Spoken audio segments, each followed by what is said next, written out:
Hey, welcome back to my channel. My name's Shannon and I talk about books.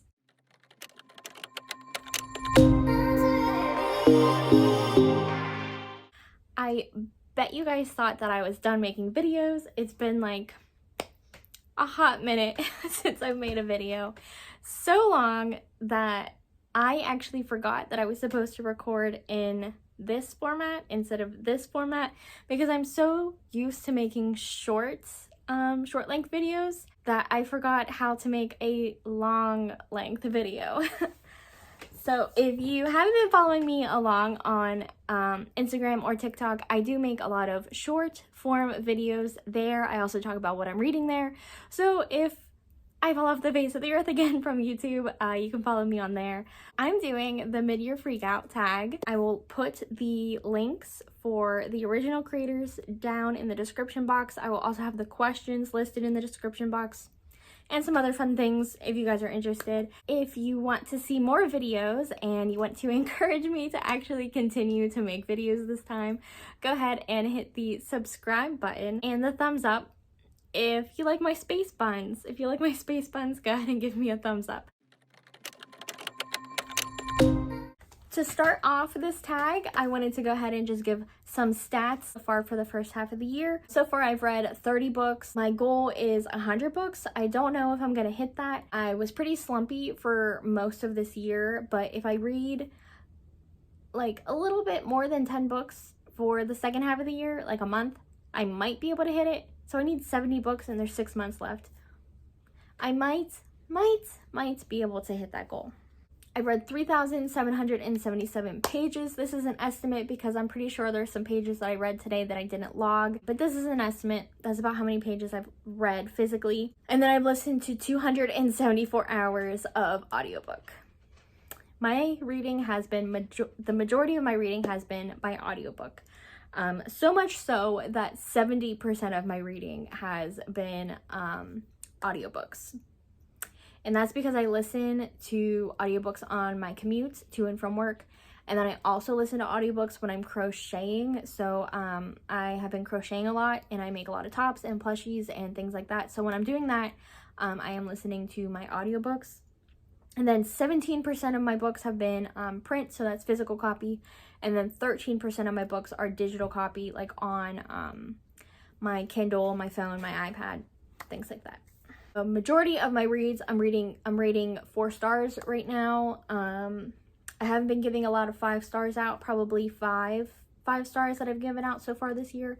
And a lot of like lower ratings. I'm not messing around with ratings this year. If I don't like them, I'm being honest. I felt very like pressured to give good ratings in the past, and I'm doing things how I want to do them now.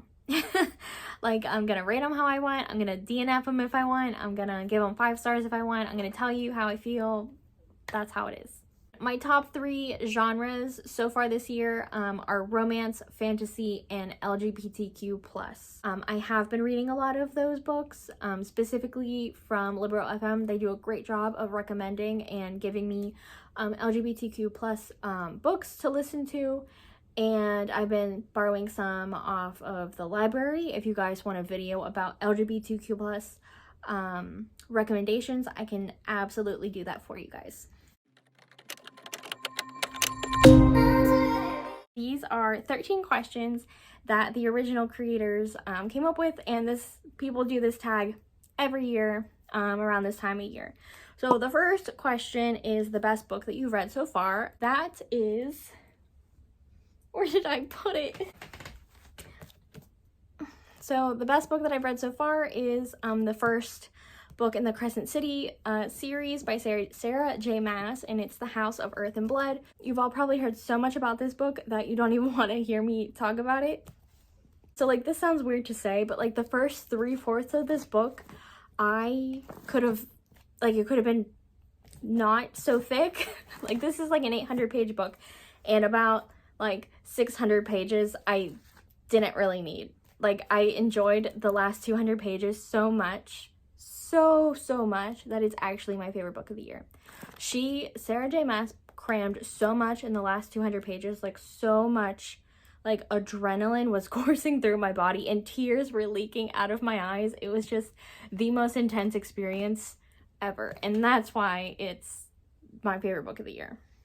The best sequel that I've read so far this year is actually Steel Striker by Marie Lu. I listened to Sky Hunter last year, and then Steel Striker came out this year, and I thought it was fabulous. It was a great way to end the duology. I'm actually really upset that that series is over, but I think Marie Lu did a good job wrapping the whole story up in 2 books. I enjoyed it a lot. So much so that it's my favorite sequel of the year. Even though I haven't really read too many sequels this year, I did read 2 of the Throne of Glass books, but like, they weren't fantastic. I mean, I liked Heir of Fire. I did like it. It like gave me a lot more to the story, but Steel Striker was just so good. Like, it wrapped up the whole storyline so perfectly that that's my favorite. Number 3 is new release that you haven't read yet, but you want to. This list could go on and on and on for days because I am so caught up in the hype of the new releases that I just keep adding them and adding them to my TBR. I keep buying them and downloading them from NetGalley. I have so many, but I'm gonna name a couple that like I am super excited for. First off is T. Kingfisher's What Moves the Dead. I have been on a T. Kingfisher kick, and I read 2 of her other books, and I'm going to talk about them later in this video, and I think I'm going to love all of her books, so I'm just going to continue reading them. And I did get a advanced copy of What Moves the Dead from Tor Nightfire, so I'm going to read that. That comes out next month, so I kind of want to read it before it comes out so I can actually, you know, do my thing and like put a book review out before the book comes out. But yeah, so we're gonna try to do that. Another one that I'm like digesting it right now, I'm about halfway through it, is Upgrade by Blake Crouch. That one comes out, I believe it's July 12th. I'll put the real date on the screen. I'm excited to finish reading that one. Like I said, I'm about halfway through, so I need to finish reading that. I'm excited for that one. I'm excited for Hide by Kristen White. I am late to the game on this. I feel like everybody's already read this book, but it just sounds so intriguing. Like the idea of like hiding, I believe it's in an amusement park. It just reminds me of like Joyland by Stephen King, kind of. Like, I really liked Joyland. I know they were working in an amusement park, and this one's kind of like a contestant game, if I'm right. But anything that has to do with a game or like a contest or some kind of trials, I'm all for it. So I am super excited about that book. I don't have it yet, but I do have it on hold at my library through Libby. And then most anticipated book for the second half of the year. So I'm really excited for Olivia Blake's second book, The Atlas Paradox. So I read The Atlas 6 this year.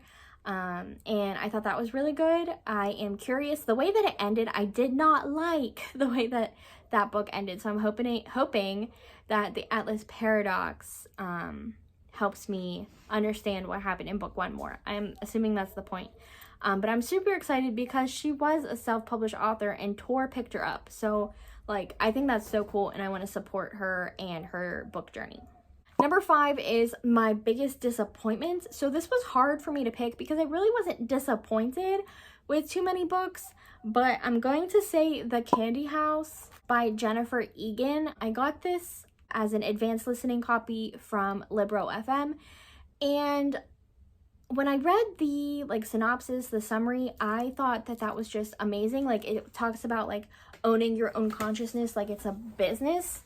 It reminded me a lot of Anyone, and I loved this book last year, so it kind of reminded me of this one.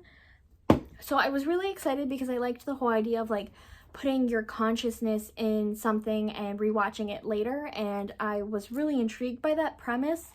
And then I listened to Candy House, and I have no idea like what's going on. So I think like after going back through like people talking about it, it's actually a collection of short stories. But because I listened to it, I couldn't tell like if that there was breaks in the book. So I don't know if this is like one of those things where if I would have read it physically that I would have had a better like understanding of the book, if I would have enjoyed it more, but because the format I like consumed it in, I was pretty disappointed because I was expecting something like very sci-fi, a little bit dystopian, and I got like a bunch of nonsense that didn't really follow, like it didn't go together.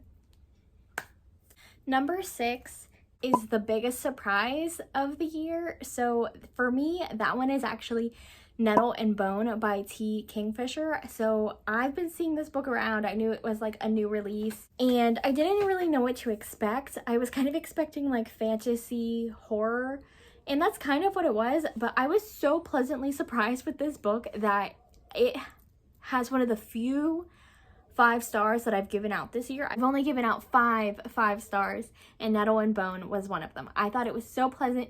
It was like a fairy tale. It was a little bit creepy because like some of the stuff that she does in the beginning, like it's like she talks about like her bones and her fingers and blood, and so it was like a little bit gruesome, but like it wasn't very horror-esque. It was more of like a fairy tale, like a fantasy fairy tale. But in Kingfisher's style. It was so phenomenal. And then like the demon chicken, do I have to say more? Demon chicken, bone dog, like the fairy godmother, the dust wife. It was just fantastic. I loved it so much. I think I actually want to get a like a hard copy of it so I can read it whenever I want, because I borrowed it from the library as an audiobook, and that was fantastic. But I definitely think I want a hard copy of that book in the future. Number 7 comes as no surprise. My new favorite author is Kingfisher. I will definitely read everything that this woman publishes. I thought everything that I've read so far was fantastic. I mean, I've only read two of them, but they were really good. And I'm going to be reading What Moves the Dead soon, but she is hands down one of my new favorites. Number 8 is newest Fictional Crush. I'm gonna have to go with like the majority of like BookTube and Book Talk and Bookstagram, and have to go with Hunt from House of Blood and Earth and Blood. It's just a man with wings. Do I have to say more? Like just everything that he went through, like I can't even tell you, because if you didn't read it, and like if you didn't read it yet, you have to, because everyone has read it, so I can talk about it. If you read it, you know everything that he went through. It's so deserving of the Fictional Crush title. It really is. And a book that made you cry is also A House of Blood and Earth. I was literally like, tears were running down my face. Like I was actually crying. I was trying to give different books for all of these prompts, but House of Blood and Earth is just so good that it has so many places on this tag. Number 11 is a book that made you happy, and for me that was Book Lovers by Emily Henry. I read this book last month in May, and I am going to be completely honest with you, I wasn't reading that much. I felt kind of like very slumpy. I was reading like nonfiction books. I was like reading a couple pages here and there of books that I was trying to get into, and then I listened to Book Lovers from Libro FM, and I just fell back in love with reading. Like the characters are just so relatable, and me being someone who's always wanted to be in publishing, work with books, help authors like bring their books to life, that was just so relatable to me, and I loved it so much so that I read like 8.5 books this month. And then I started a freelance editing, copywriting, proofreading thing on Fiverr and Upwork. So there's that too. So that book really, it made me happy, it brought me joy, and it's fueling everything that I am doing right now. So yeah. Number 12 is the most beautiful book that you've bought so far, and I'm gonna have to go with Stardust Thief. I just got this book recently, and I just love this cover. So I know this is kind of like an Aladdin retelling, but just look at this right here. Do you see this? This kind of looks like the magic lamp. Like here's the spout and then here's the handle, but the main focus is this right here, but you can see the magic lamp, and I just think that's so cool. 13 is books that you need to read before the end of the year, and let me tell you, all of these, all of these, plus the books that are on my Kindle that aren't in here, all of these. So yeah, so that's the tag. If you have also done the mid-year freakout tag, please let me know in the comments. I would love to watch your tag as well and make some new book friends, because I haven't been on BookTube in a long time and I feel like I'm lacking in the BookTube friends community. So go ahead and let me know that you made a video too, and I would love to check it out. If you guys made it this far, put your favorite space themed emoji in the comments in honor of my space buns. And stay tuned. I have lots of videos planned in the future, and I hope to see you guys again soon. Thanks. So that book also gets that spot.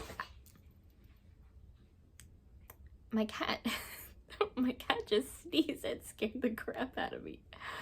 Oh God.